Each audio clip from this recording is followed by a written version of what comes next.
I'm back, baby. So what is up, everybody? Welcome back to Let's Talk.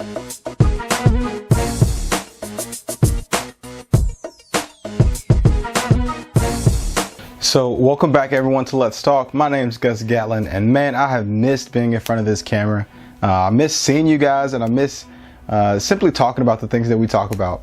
But enough with the savvy stuff. Let's get back into business. Today's episode, we're going to be talking about the CW's television series Supernatural. So our story revolves around the characters Sam and Dean Winchester as they hunt across the U.S. chasing monsters, performing the miscellaneous task of the week, filler episodes, and lying with the occasional girl.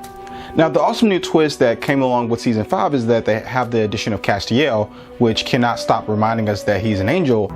I'm an angel of the Lord. But also with the addition of season 11 with the character of Mrs. Winchester. Thanks, Mom. And more importantly, coming in with season 12 with the British Men of Letters. Tony Bevel, Men of Letters, London Chapter House. What makes these groups so important is the fact that with the British Men of Letters, the way that they introduced themselves was with being very forceful and ready for a fight.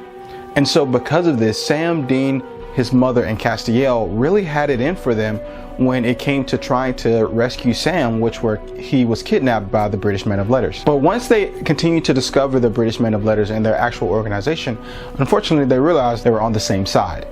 And so what this means is that the British Men of Letters and the American Hunters and the American Men of Letters want the same thing, the elimination of the supernatural.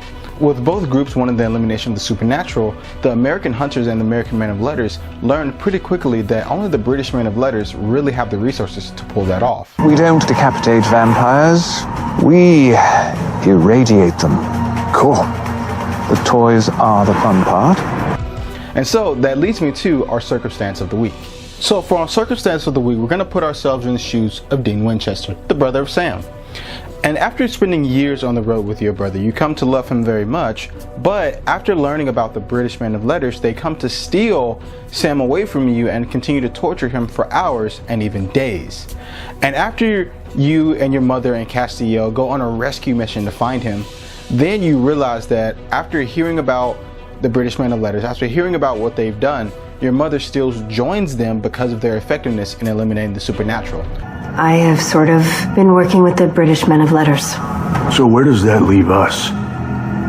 Which leaves you with a very particular conundrum because of the fact that the British Men of Letters are effective, but you do have a lot to be concerned about when the topic of joining them comes up. So that leaves us with some particular options, and let's break it down for you. And so for the first breakdown, we have to consider the topic of whether we should join the Men of Letters. And so some of the things that we can think about of joining the Men of Letters is that they have eliminated all of the vampires within a region of the United States, which is something that is extremely hard to do, and no hunter before them has even come close to doing that.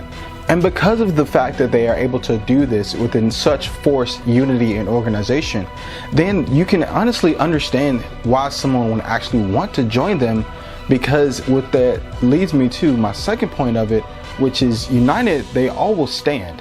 And so what this means is that if the American Hunters were actually to join the British Men of Letters, then they will be able to stand as a united front.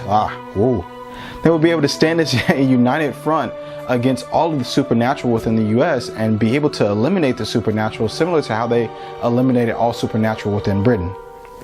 But that does lead me to the second topic of this discussion, which is to not join them. And so a very crucial reason to not join the British Men of Letters is that you really don't know where their loyalty lies. And that even within their own organization, even within their own group, there is this sense of, you're not really my friend, you're not really my family, we're just kind of serving the same purpose.